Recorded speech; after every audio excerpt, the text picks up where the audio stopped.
What's up, everybody? Welcome back to another episode of Off the Dribble. Today, we're gonna be switching back to a little bit of basketball content. ESPN released their NBA Top 100 rankings for this upcoming season. I think maybe a week and a half ago. Me and Aashrith looked it over. We have some things that we kind of really want to talk about, from even starting at 100 and then going all the way up to the top 10, and then also, we'll probably start doing a little bit more basketball content, a little tiny bit more frequently now that because media day for majority of teams was today. So training camp's going to be starting. So we'll have updates for players, injuries, stuff like that. We might talk about a couple of injuries that have happened over the past couple of days recently before this episode. So we'll talk about that too. But the season starts in a month, so our basketball content is going to start coming back. And yeah, we'll kick it off by going 100 to 1. We're not going to talk about every single player. We're just going to kind of give you guys who we think should be higher, who we think shouldn't be on the list, stuff like that. So Aashrith, we could start with you and then see who you see as an abnormality starting from 100 to 90.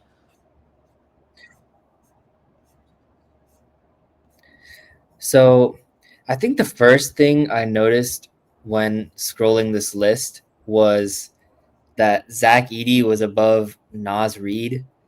And I was just wondering, would I even consider Zach Edey to be a top 100 NBA player?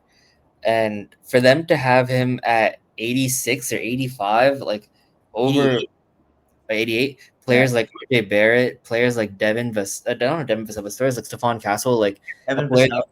Yeah, Devin Vassell too. Yeah, bro. This doesn't really make any sense. Yeah. I don't know. I mean, we all watched Zach Edey last year. We knew that. I mean, he was tall, so I guess the rim scoring is there, but he's so flat-footed on defense. He can't really do anything at all. Outside of layups around the basket and maybe the occasional three. He got played off the floor against us in the playoffs. Not to say we're obviously a much better team than they are, but Zach Edey was one of the reasons that we were able to score so easily in the paint. Yeah. So I don't know how he's over a player like Nas Reed, who's just solidified sixth man of the year type player who could be starting on a lot of teams in the NBA. For example, players like PJ Washington who have such a high impact in such big moments. For example, the playoff series against you guys 2 years ago. That's the reason that they won. It was because of him. Players that are so established in the league. For me, I think before we get more into it, we for me, the way I'm basing the list off of and my rankings is more of the impact the player has on the team. Obviously, their individual stats from last season. But again, you guys will see me talk about. I'll talk about it later on in the episode. How Cooper Flag shouldn't even be on the list because he's a rookie. I think players that haven't even played a game or haven't really impacted the team at a high level. That's kind of what I'm basing it off of. So, for example, Nas. I think if Nas was injured for a long period of time last season, we wouldn't have been able to make that run in the second half of the season. He's integral part of the team. Got paid a hefty amount this offseason for a reason.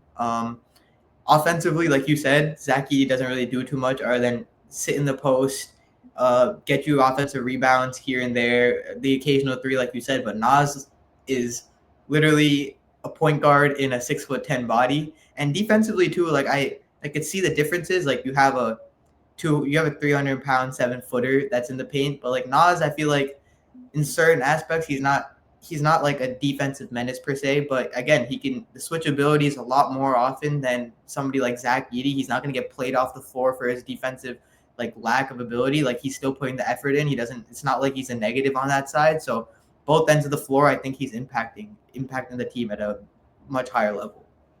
Yeah. Who do you have next? What's your next observation?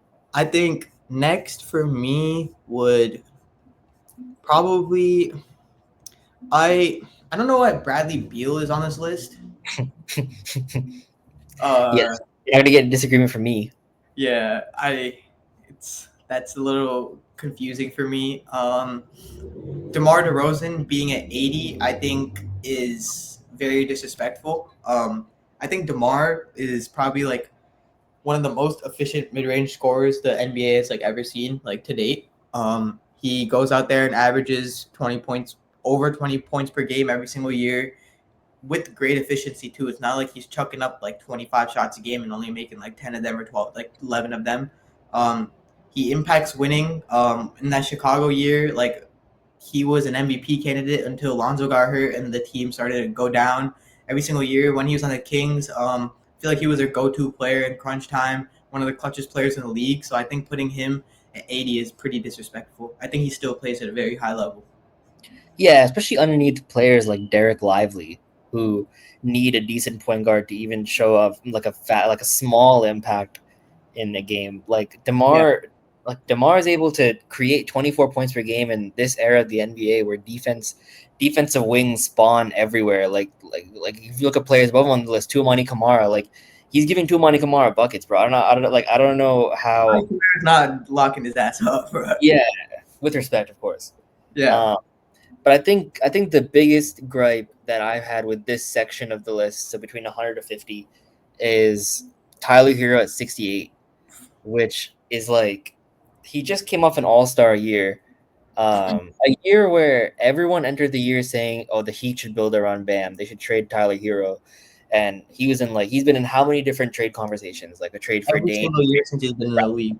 Yeah, and he just goes out and produces. And for a player like that to be at 68, and for a player like Aaron Nesmith, who like had a very, very good conference finals and like some parts of the finals, but how is he better than an all-star? Like if like the East is majority like very, very injured next season, including Tyler Hero, and like not one of us will say that Aaron Nesmith is even a candidate to make an all-star game. So how is he better than Tyler Hero? I don't know. Again, like I don't know what their like basis is. I feel like when they give a list like this, before they give a list, they should like put a ranking out of like how they're basing the players off of. Like number one, like is it last season what they did? Number two, is it potential going into? I feel like a lot of like the things that they do with ranking is based off potential. Mm-hmm. For me, like I want to see it like happen like right then and like not right then and there, but per se, but like I don't think like in give him 3 years, like he'll be an all-star. Like I don't think something like that is like you can't put someone in a top 70 position just based off potential. I don't think that's something you should be able to do. And I feel like that's what a lot of the list is based off of. Yeah, I agree. For me, I think what's a little crazy is Christian Braun over LaMelo Ball. Yeah. If They might LaMelo's say that LaMelo's always hurt or something. I don't know.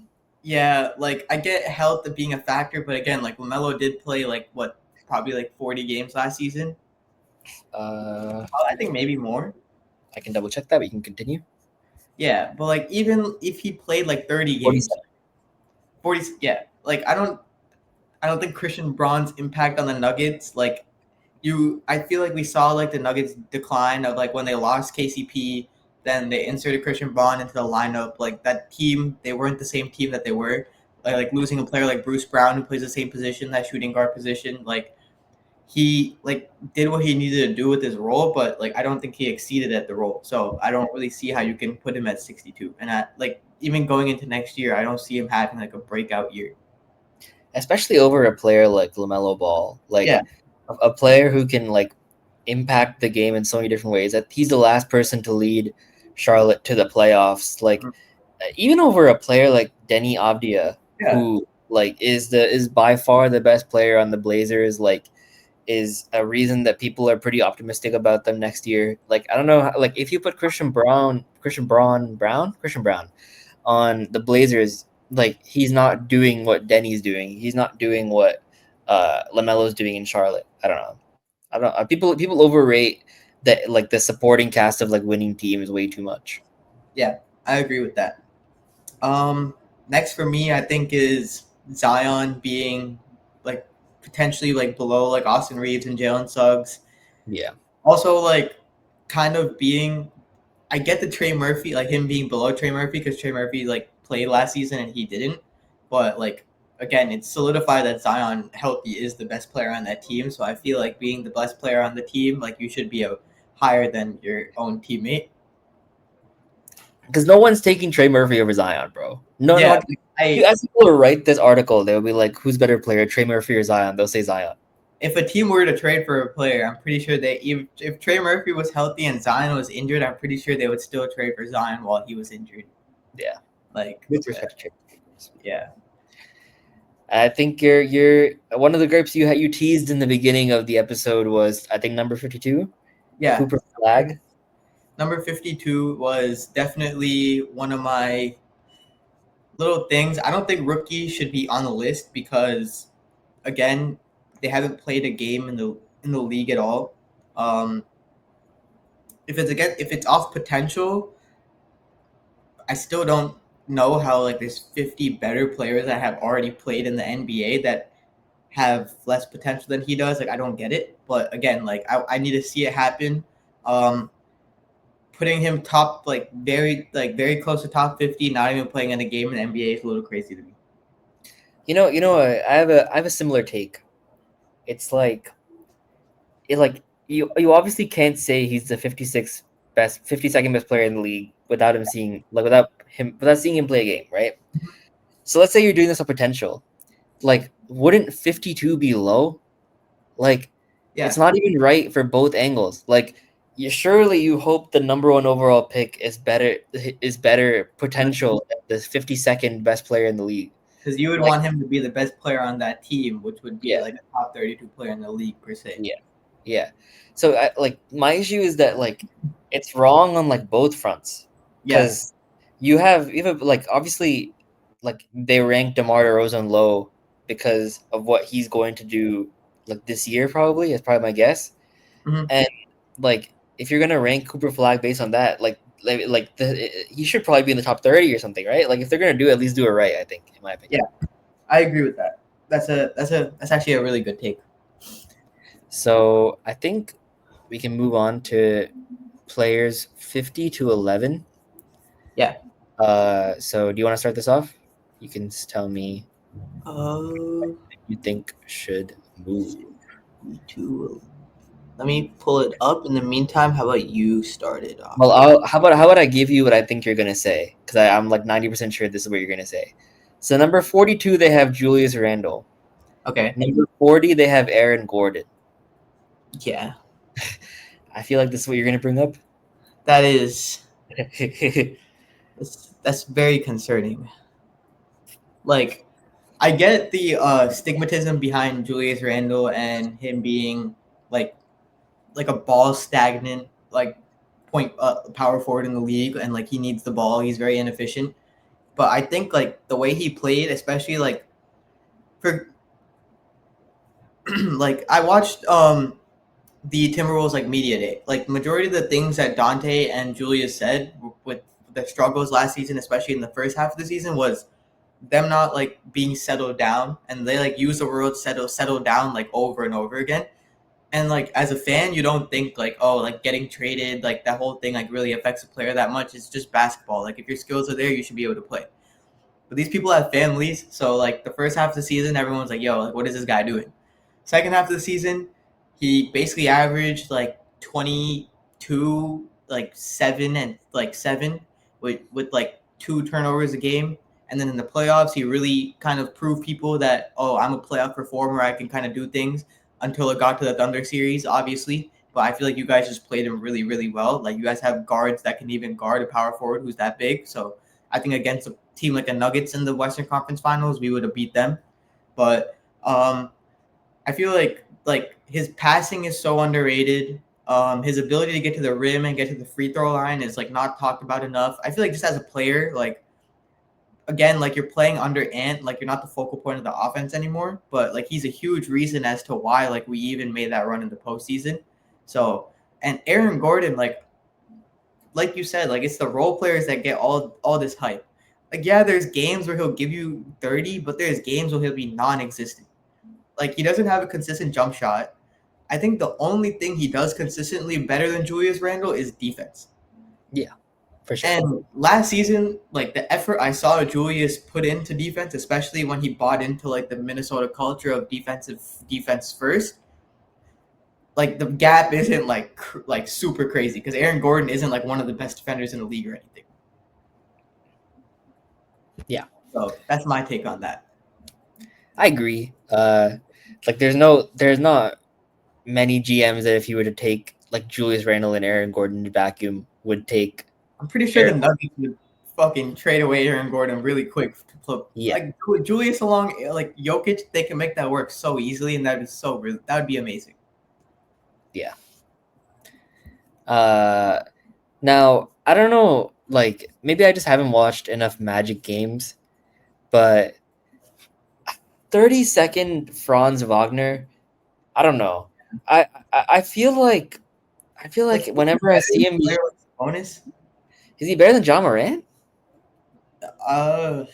I don't think so. Jaw's not healthy, but I think when Jaw's healthy is like a very like great player. Like, is he better than De'Aaron Fox? Like, I don't know. Like, yeah, I think De'Aaron Fox is very underrated too. Like, yeah. Is he better than Jaren Jackson Jr.? Like, even though we hate him that much? Maybe actually. Maybe. You might be right on that one. I don't know. Like, I think Franz is a really good player in theory, but like, it doesn't consistently show itself enough for me to say that he's definitely the 33rd best player in the league. Like, is like the contract is like fine, like whatever. Like, you think he's gonna be like one of the best small forwards in the league, just like whatever. But at this point, he's shooting 20% from three. Like, I think he's people are more engrossed with the idea of what he can be than like what he is right now. Mm-hmm. I agree with that. Yeah. Scrolling through the list. Ooh. I think the next biggest thing that I think you're gonna say is Derek White over Cat. Derek White over Cat. Derek White over Tyrese Maxey. Yeah, Derek White over Trae Young. Yeah, like this goes back to what we were talking about before with like you overrate supporting casts of like championship teams so much. Like Derek White is just there's just nothing Derek White does better on the basketball court than Karl Anthony Towns, besides like on the offensive end. Yeah. I don't like understand how like I think Cat last year had a very, very good year. I think like people expected him, the trade is gonna affect him a lot and things like that, but he came out, was like honestly like probably the Knicks' best player like the first half of the season, and then Brunson like found his form again and then kind of took that role over. But like you're one of the best shooting big men in the league. You're 7 foot. Like the things you can do on the basketball court as a player that size, like I don't think it could like it's like any comparison to Derek White's like perimeter and like 3-point shooting. Like again, like Derek White shooting 40% from three, Cat shooting 40% from three would double the amount of attempts probably, or maybe the same amount of attempts, but the shots are 10 times more difficult. Yeah, definitely more difficult. So like in comparison, like I don't really get it. I think Cat in general is like a top 20 offensive player in the league. So I think with just that, like the difference is like a lot more than how they're putting it with ranking Derek White higher than him. Yeah, and you saw like you see whenever Tatum is not in the game and Derek White has to take a lot of the primary offensive opportunities, he's able to put points, but the efficiency goes slightly down, but the defense is like goes down a lot. Like it takes a lot of effort to be like a prime Kawhi Leonard, for example, where you're like the number one option on both ends. Mm-hmm. And Derek White I don't think he's the number one option on either end. And Cat is one of the best offensive players in the league. I think top 20 may be something I'm sure. I think he could be higher than that for me offensively. Yeah. But one thing I noticed before we should probably talk about J-Dub after this because he's 11th on this list. But one thing I noticed was Bam is 20th. Yeah, 21. Yeah. 21. And last year was one of his worst years like ever. Like that might have been his worst season since being a rookie. Yeah. And I did he go up or did he go down from last year? It should say in this. He was 18, so he went down only 3 spots. Yeah. He went down, but only 3 spots is crazy considering a player like James Harden last year was a solidified all-star. And like I don't think he's better than James Harden right now. And I'm preseason I was saying Bam could be defensive player of the year. But he has to show it on the court. Again, this is one of those players again that we're like, it's like theory over reality, I think.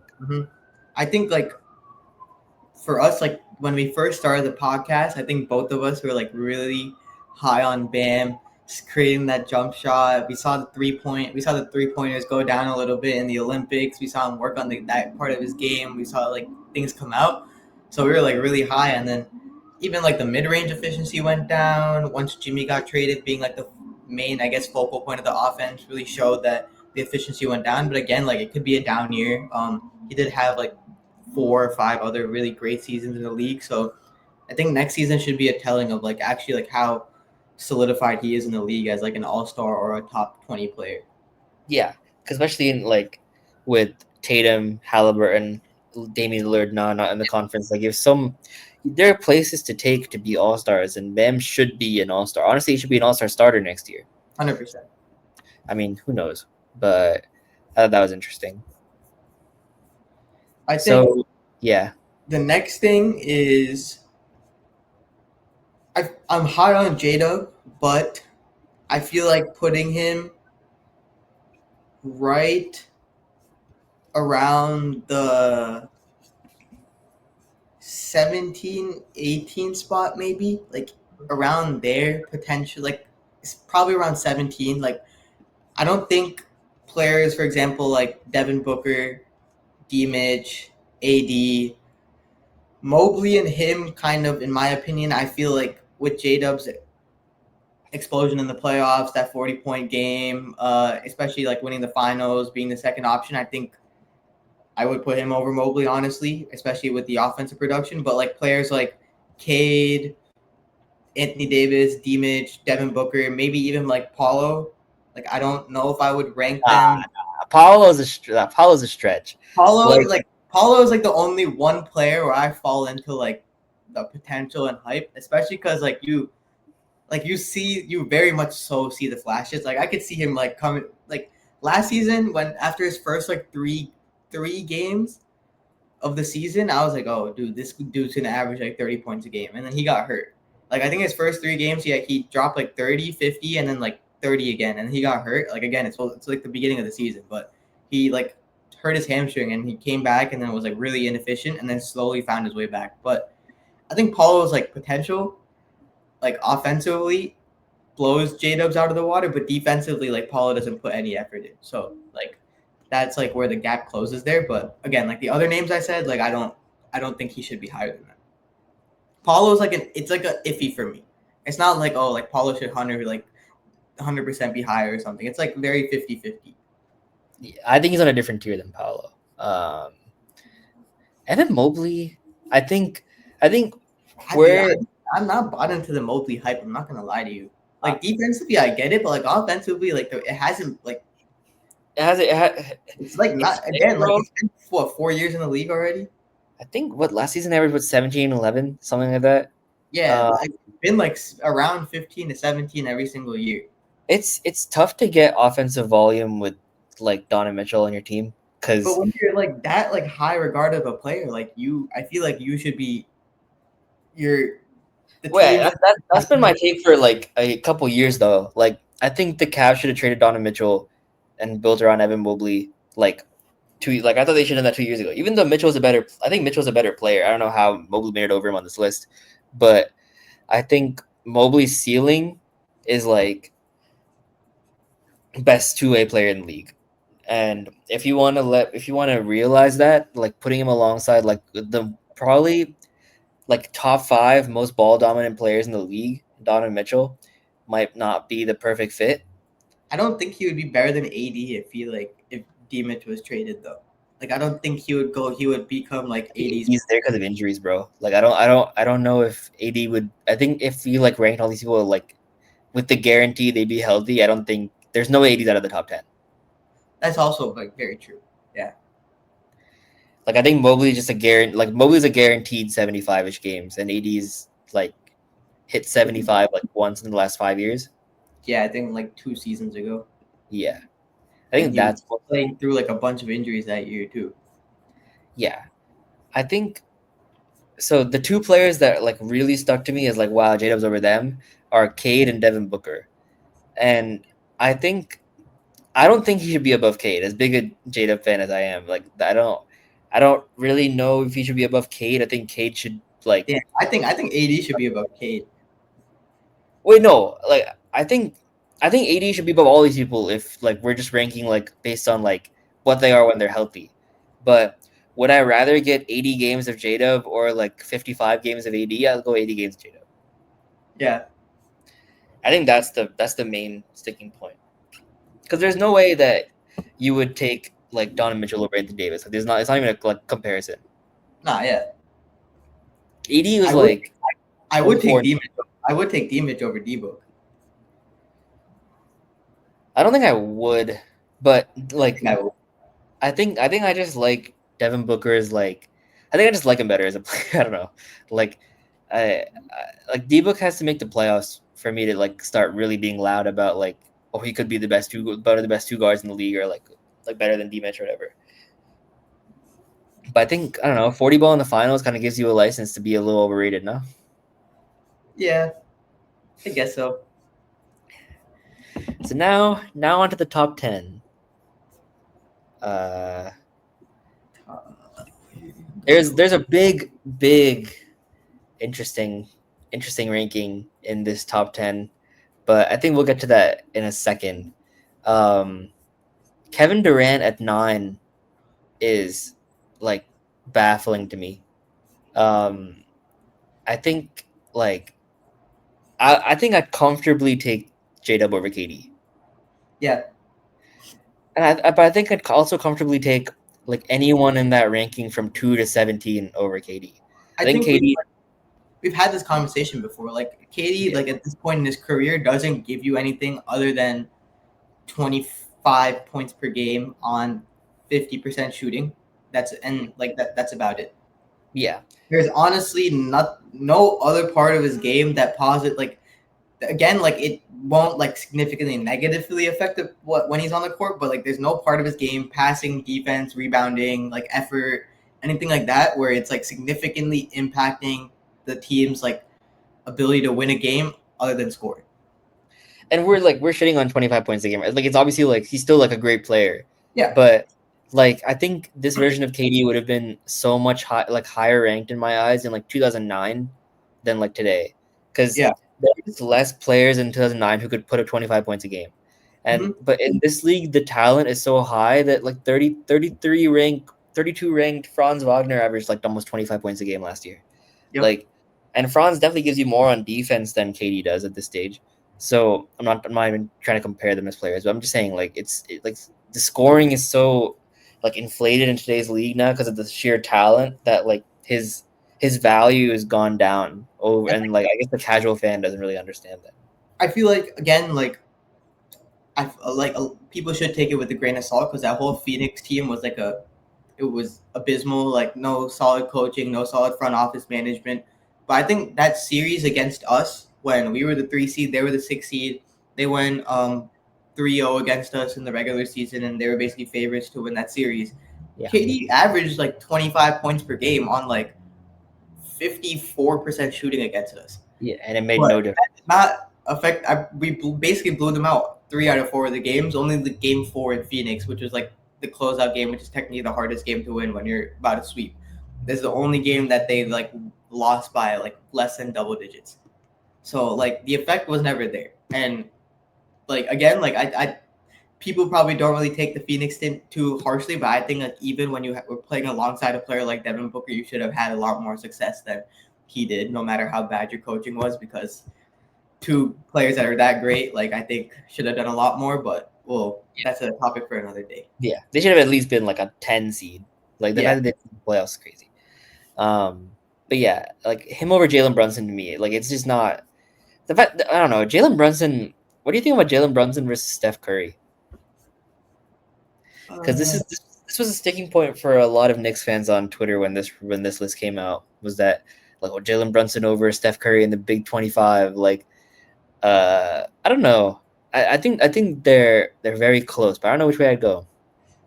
I feel like the way like teams still like defend Curry and like the amount of like attraction he gets on defense, like I think that aspect of his like game again, like the offensive production is still there, like, but it's not like as good as it used to be. Like it's nothing like he's not like. I mean, I didn't was he was still second in 3-pointers last year, wasn't he, or like third? Somewhere. Yeah. Yeah, I think he like still hit. Well, yeah, actually, he still hit over 300 3-pointers last Oh year. wait, no, it was Ant and then Malik Beasley, And right? Malik Beasley, and then Steph had 312. I'm pretty sure. Yeah, like Which is Steph or like Richard or like something. Yeah. yeah. I mean, I even though Ant led the league in 3-pointers last season, I still would like tell you Steph Curry is by far the best shooter in the league right now. Yeah, it's not even close. And I think yeah, I could see it. I think this season though, if like the fall off is there that much, like then maybe. But I would rather have Steph on my team than Jalen Brunson. Imagine 6 years ago I was having this conversation. Steph over Jalen Brunson. What the fuck? I think people would argue like maybe like JB being clutch, especially like come playoff time and like his playoff performances. But yeah, like if Steph was healthy against us, it would have been like an easily that's like I think they could have taken it to 7. I'm not gonna lie. Yeah, the way they started off game 1, yeah. Yeah, because they were up like I think like 15 until he got. The reason they won because they were up by so much. They're up like 20 or something. So like again, like the impact is still there. So I think just out of respect, you got to put him higher.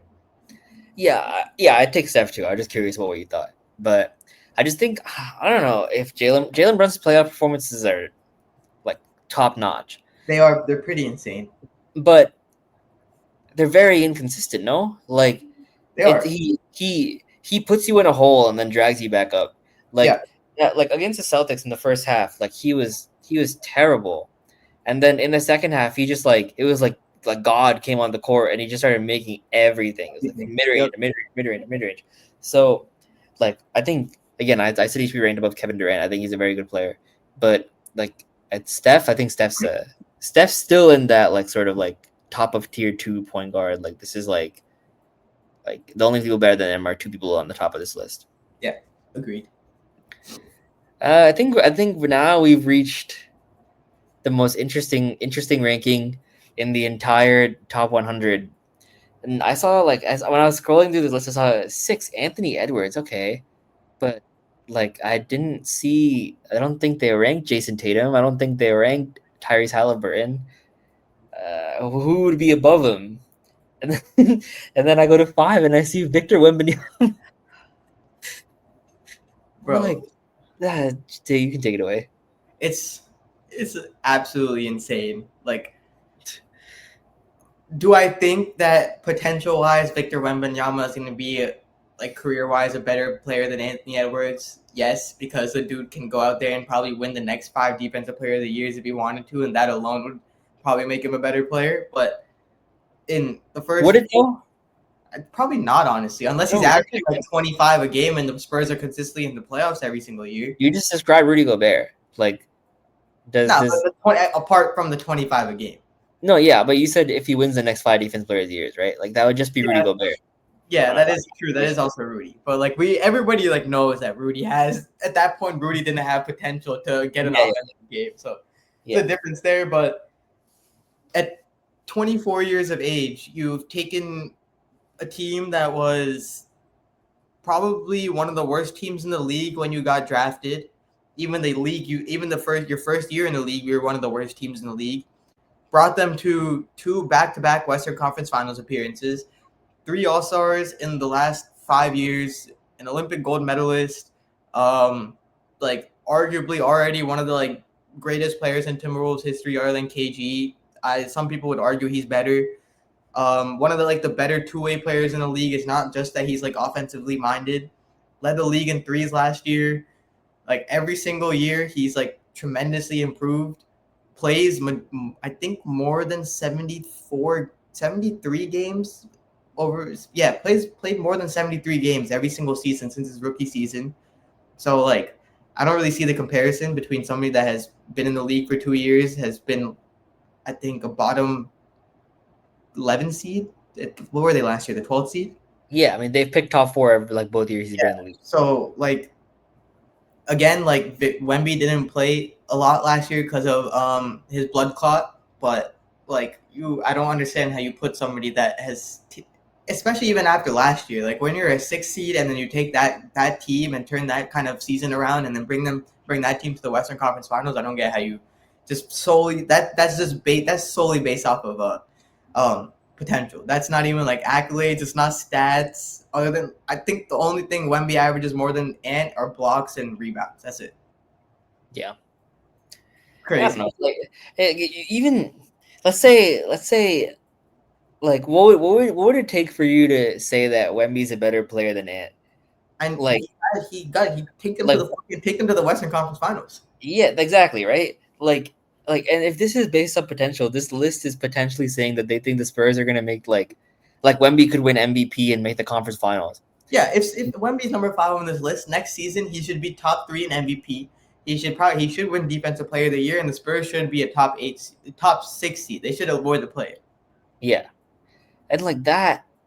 I mean, if they're saying that, then like fair enough. Yeah, but fair enough. Like if he does it next season and that happens, then we'll come back here and we'll record and we'll record. I'll publicly go on like Instagram Live or something and be like, "Yo, Wemby is a better player than Anthony Edwards." Yeah, if that happens, but the chances of that happening are pretty insane. But like the to even like compare their careers at this point is just so disrespectful to Ant. Like this is like it's so hard to make conference finals, bro. Like Luka has made what, 2? 2. Luka made the same amount as Ant. Shea's only made 1. Like Jokic made 3. Yeah. Like it's the best players in the league barely go to the conference finals. Like it's such a crazy place to get because of the back-to-back years. KD hasn't been to one since 2016. Yeah, since 2019. Oh yeah, the Brooklyn. Wait, was that series? That was no. 2019 was his last year on the Warriors. Oh yeah. And Brooklyn that was the second round. Yeah, he lost to Giannis in the second round. Yeah. Yeah, 7. Yeah, 7. Game 7. Yeah. But apart from that, I think I do have one more thing that I find disrespectful on the list, but I think you should take this one. Yeah. I don't know what else he has to do, bro. Like, yeah. like he has literally the perfect season. He wins MVP. He wins a scoring championship. He wins conference finals MVP. He finished top 10 in Defensive Player of the Year voting. He was on the Defensive Player of the Year ballots. He finished top 10. He finished top 10 Defensive Player of the Year. He finished 1 vote off all defensive second team. He averaged finals MVP. Yeah. Finals MVP. Yeah, led the playoffs in points, led the playoffs in steals, led the points led the league in points without playing a whole quarter. Yeah, it's such a it's almost impossible that last year's MVP. Like looking back on it, right? Like, sure, Jokic averaged 3 more assists per game and 4 more rebounds per game. Congrats, buddy! We took his chain in Game 7, bro. Like Jokic had 20 points that game. Shea beat him by 40 points. Like the best player in the league, is Shea. It should realistically be the best player in the league should realistically be the previous season's MVP, unless it's like LeBron. But I don't know. I think he'll have to prove it again this year, and I think he's excited for that. It's a little crazy. Especially after the things he did in the playoffs too. I think people don't really talk about it enough. For example, that game, I think it was game 4. Game 4 against the Timberwolves, bro. Yeah, we were supposed that series should have been tied 2-2 after that game. Yes. Nikhil Alexander Walker had the best game he's ever played in his life. Yes. I think I even said this after the game. If any other team played us in that game, we would blow them out. But every time we scored and went up 1 point, this motherfucker came down the court so calm, there wasn't a minute left in the game and you're down 3 points, and just wills his team back to a win without even going to overtime, on the road too. and then like basically closes out the series at that point. And like I think he ended up dropping like 35 or 36, Get something like 40. that. Get 40, get 40, 10, and 9. Like a triple double basically. Like this is the shit Jokic did like the season before to get him number one, and then Shea did it. So why shouldn't he get number one? It's because he shoots like one more free throw than like the next guy does, bro. Like, honestly, bro, I had a whole like summer and like a whole like beginning of fall to like think about like the things. Jokic goes to the line too. Yeah, just as much, bro. Yeah, like Jalen Brunson goes to the line so fucking much. They all flop, man. Everybody goes to the line. Like next season, I want Ant to fucking just like flop. Like just do the thing and just get to the line, bro. It's not even like Shea flops though. Like that's the thing. You know what's crazy? You know what the craziest thing is? Like, the only sports show I watch is First Things on First and Think Right, and he had the audacity to come on air and say that Luka doesn't flop, but Shea does. I'm like, bro, come, and it doesn't make sense, bro. I don't know why. Like, I think it's because of meme culture, if anything. Like, they just see him at the line, and like he's so good at getting the line, like you might as well take a picture of it. Same thing happened to Harden. It's fine, but I don't know. I don't know what else he has to do. Like, I guess if we go back to back, maybe they'll finally give him his respect. Maybe. Yeah. That'd be crazy if you guys go back to back and he doesn't. But that's gonna say that Jokic's fucking DVOA is like 3 points higher, and his LeBron is 4 points higher. So like, just watch the games, bro. Just watch the games and see who wins them. Like your whole job to rank these players is to watch the games and then base it off the rankings. Like just see who wins the games. Like, like one team 170, one team 150, bro. Like it's I don't know. It's whatever. Yeah. But other than that, I personally don't have any other arguments with the list. Overall, pretty trash list. Not gonna lie. Terrible. I think both of us could have made a list that majority of the NBA population could have agreed upon a lot better than the ESPN list. But yeah, that's why we're here, guys, to show you guys why those people shouldn't have jobs and why our podcast should be. Yeah, we're here to fix media. Yeah, we're here to fix media for sure. But yeah, other than that, I don't have anything else. Anything else from your side? the Jets let Darren Waller score a touchdown. Oh yeah, we were talking about that before the dude that came out of retirement to play for the Miami Dolphins. That's what's on my mind when I'm watching the highlights. This is crazy.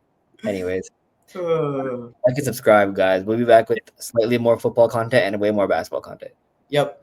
We're gonna drop another football episode this week for week 4 predictions or week 4 reactions, and then our week 5 predictions. So stay tuned for that.